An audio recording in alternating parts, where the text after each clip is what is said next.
Assalamualaikum warahmatullahi wabarakatuh. Selamat sore dan salam sejahtera bagi kita semua. Izin memperkenalkan diri, nama saya Linka Rizky Magfirah dengan NPM 20506.003. Saya di sini sebagai moderator. Sebelumnya, kami juga ingin menyampaikan terima kasih kepada Bapak Dr. Haji Ajis Lukman Praja MSI selaku dosen dan Bapak Sopian Hendrayana MPD selaku asisten dosen yang telah memaparkan materi ini kepada kami. Pada kesempatan kali ini, saya akan menyampaikan materi presentasi kami dengan mata kuliah Pendidikan Keterampilan yang berjudul Mengetahui dan Memahami Pemanfaatan Teknologi dalam Berkarya Seni.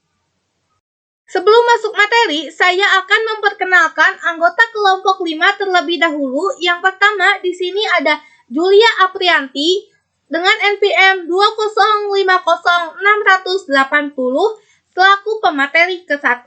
Yang kedua, di sini ada Rizky Fadilah dengan NPM 205060149 selaku pemateri kedua. Yang ketiga, di sini ada Awan Afitrian dengan NPM 2050667 selaku pemateri keempat. Yang keempat, di sini ada saya sendiri, Linka Rizky Magfirah dengan NPM 20506.003 selaku moderator. Dan yang terakhir di sini ada Raihana Azhari Septiani dengan NPM 2050629 selaku pemateri ketiga. Baik, langsung saja ke materinya. Di sini ada materi yang pertama, yaitu istilah teknologi yang akan dijelaskan oleh Julia Aprianti dengan NPM 2050680 selaku pemateri pertama. Untuk Julia, kami persilahkan. Baiklah, di sini saya akan memaparkan atau menjelaskan sedikit mengenai istilah teknologi. Teknologi merupakan istilah yang berasal dari bahasa Yunani, yaitu tekne, yang mengacu pada suatu seni atau keunikan dan mempunyai sistematika yang logis. Istilah ini untuk menyatakan proses yang berkaitan dengan penggunaan peralatan dan mesin guna mengubah alam atau lingkungan material untuk kemaslahatan manusia. Dengan kata lain, teknologi adalah suatu area studi tentang peralatan untuk mengubah secara harfiah menjadi fungsional melalui studi pengetahuan yang sistematis. Teknologi dapat dilihat dari beberapa sudut pandang, yaitu kemanfaatan, keteknikan atau peralatan, keunikan, sistem kinerja, dan hasil produk. Dalam pembahasan kali ini, teknologi merupakan sistem dan keteknikan untuk menciptakan suatu karya seni. Teknologi berupa cara pandang terhadap permasalahan penciptaan karya seni dilihat dari prinsip-prinsipnya. Baik, untuk materi yang selanjutnya, yaitu teknologi dapat dilihat dari beberapa sudut pandang yang akan dijelaskan oleh Rizky Fadilah dengan NPM 205060149 selaku pemateri kedua. Untuk Rizky, kami persilahkan. Assalamualaikum warahmatullahi wabarakatuh. Perkenalkan, nama saya Rizky Fadilah dengan NPM 205060149. Di sini saya akan melanjutkan materi selanjutnya, yaitu tentang teknologi dapat dilihat dari beberapa sudut pandang. Yang pertama ada struktur, yang kedua ada wujud atau konstruk, yang ketiga ada isi, yang keempat ada konteks. Selanjutnya yaitu cakupan teknologi. Secara ideal, teknologi merupakan hasil budaya manusia untuk mempertahankan hidup manusia dengan menciptakan sarana dan prasarana, baik melalui kegiatan, penelitian, dan percobaan, yang disengaja maupun tidak. Selanjutnya ada ruang lingkup teknologi. Ruang lingkup teknologi dibagi menjadi 3, yaitu yang pertama, teknologi sederhana berenergi manusia, yang kedua, teknologi berenergi alam, yang ketiga yaitu teknologi tinggi. Baik, selanjutnya di sini ada materi model pemanfaatan teknologi dalam berkarya seni yang akan dijelaskan oleh Raihana Azhari Septiani dengan NPM 2050629 selaku pemateri ketiga. Untuk Raihana, kami persilahkan. Model pemanfaatan teknologi dalam berkarya seni. Yang pertama, pemanfaatan teknologi kerajinan dalam menciptakan karya seni. Merupakan suatu prinsip kerja teknologi produksi dalam bentuk karya terapan seperti memproduksi cenderamata, menenun kain atau jenis lain yang segera dapat dimanfaatkan dalam kehidupan sehari-hari. Pembelajaran teknologi kerajinan lebih memfokuskan kepada keterampilan produksi, reproduksi yang diukur dari kecepatan, ketepatan, dan ekonomis. Jika sesuatu produksi dikatakan cepat, pengukurannya diajukan dengan jumlah yang reproduksi terhadap waktu yang disediakan. Jika dalam waktu yang kurang dari yang ditentukan dapat memproduksi lebih dari standar bakunya, maka dikatakan cepat. Ketepatan lebih banyak dikonotasikan untuk presisi, yaitu produksi yang sesuai dengan permintaan. Pengukuran yang diajukan adalah kemampuan membuat sama produksi tanpa ada kesalahan. Untuk menghindari kesalahan, seseorang membutuhkan keterampilan dan pengetahuan keteknikan yang kuat agar segala gagasan dan idenya berjalan lancar yang diwujudkan dalam karya seni. Lalu yang kedua ada pemanfaatan teknologi rekayasa dalam penciptaan karya seni. Dalam proses ini, keterampilan yang diandalkan adalah kesesuaian, kecepatan, ketepatan, maupun kecakapan. Prinsip kesesuaian diajukan pengukuran melalui nilai persamaan, misalnya jika suatu produk yang dihasilkan sama dengan permintaan diajukan baik dalam bentuk kualitas maupun kuantitas, maka penilaian dianggap sesuai. Sedangkan untuk kecepatan dan ketepatan merupakan unsur saling ukur, di antaranya permintaan dikatakan tepat jika dalam waktu yang ditentukan dapat menghasilkan produk yang sesuai. Demikian pula sesuatu produk dikatakan cepat jika permintaan mampu melayani sesuai dengan rencana dan hasilnya sesuai dengan permintaan. Dan yang terakhir, ada pemanfaatan teknologi pengelolaan dalam penciptaan karya seni. Dapat dilihat pada keteknikan dan dampak pembelajaran. Dampak keteknikan lebih mendorong keyakinan mencipta melalui kecakapan, mengurai bahan, dan menyusun alat sesuai dengan sistem kinerjanya.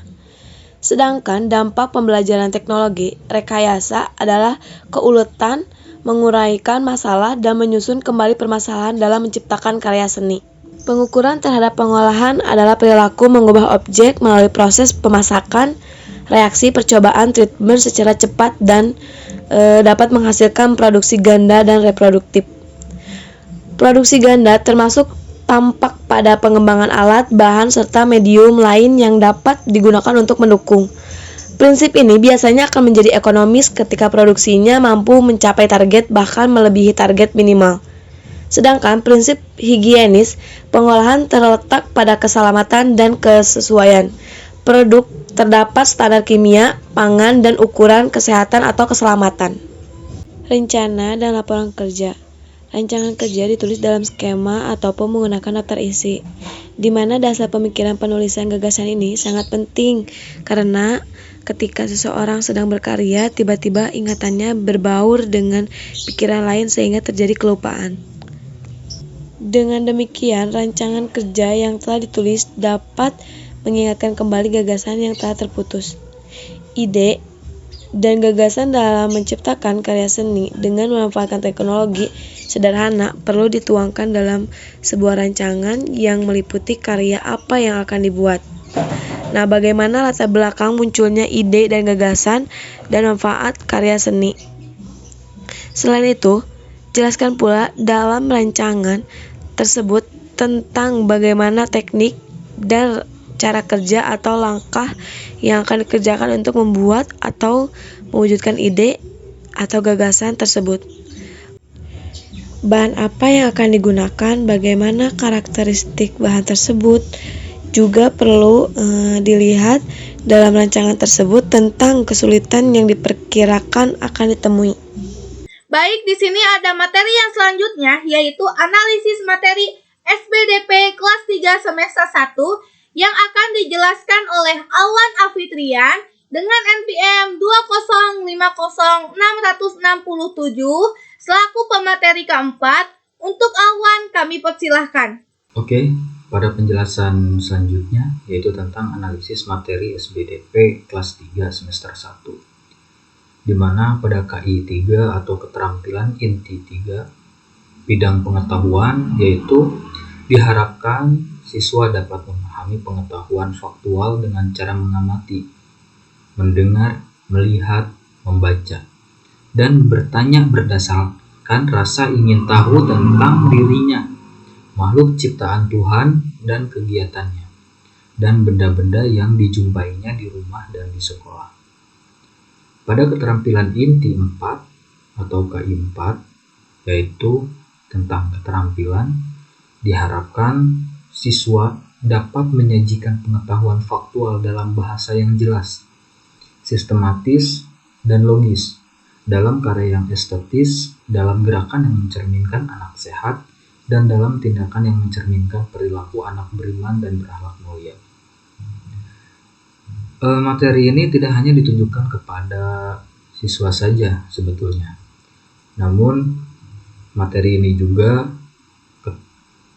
kompetensi ini harus benar-benar dipahami oleh tenaga pendidik, dimana karena agar pengetahuan dan keterampilan tentang di materi SBDP kelas 3 semester 1 ini agar dapat tersampaikan kepada siswa secara optimal.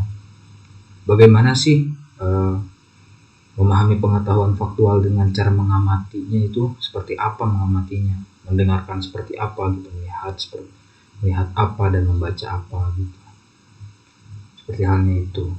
Dan selanjutnya akan dijelaskan tentang poin-poin pencapaian pada kompetensi inti ini.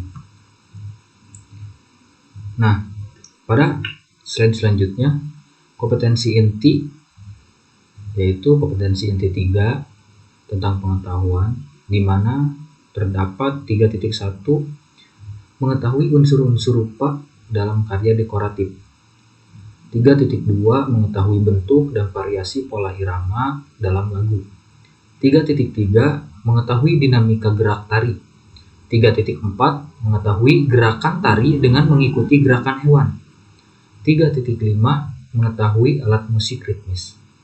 Dan pada kompetensi inti 4 atau kompetensi dasar 4, yaitu tentang keterampilan, 4.1 membuat karya dekoratif. Pada 4.2 menampilkan bentuk dan variasi irama melalui lagu. 4.3 memeragakan dinamika gerak tari. 4.4 meragakan gerakan tari dengan mengikuti gerakan hewan. 4.5 membuat teknik potong, lipat, dan sambung. Kesimpulan, ilmu pengetahuan dan teknologi berkembang terus, bahkan berlangsung dengan pesat. Perkembangan itu bukan hanya dalam hitungan tahun, bulan, ataupun hari, melainkan jam, bahkan menit ataupun detik, terutama berkaitan dengan teknologi informasi dan komunikasi yang ditunjang dengan teknologi elektronika. Pengaruhnya meluas ke berbagai bidang kehidupan, termasuk bidang seni dan budaya. Perkembangan ilmu pengetahuan dan teknologi berdampak positif dengan semakin terbuka dan tersebarnya informasi dan pengetahuan ke seluruh dunia menembus batas ruang dan waktu. Dampak negatifnya yaitu terjadinya perubahan nilai, norma, ataupun moral kehidupan yang bertentangan dengan nilai, norma, aturan, dan moral kehidupan yang dianut oleh masyarakat. Sekian yang bisa kami sampaikan. Kami berharap materi presentasi yang kami sampaikan dapat bermanfaat untuk teman-teman semua. Jika ada salah kata atau kurang kata, tolong dimaafkan. Untuk sesi tanya jawab, kami buka di Zoom meeting hanya 1 termin atau 1 sesi saja. Untuk sesi pertanyaan selanjutnya, kami buka di forum diskusi. Sekian yang bisa kami sampaikan. Sekian dan terima kasih. Wassalamualaikum warahmatullahi wabarakatuh.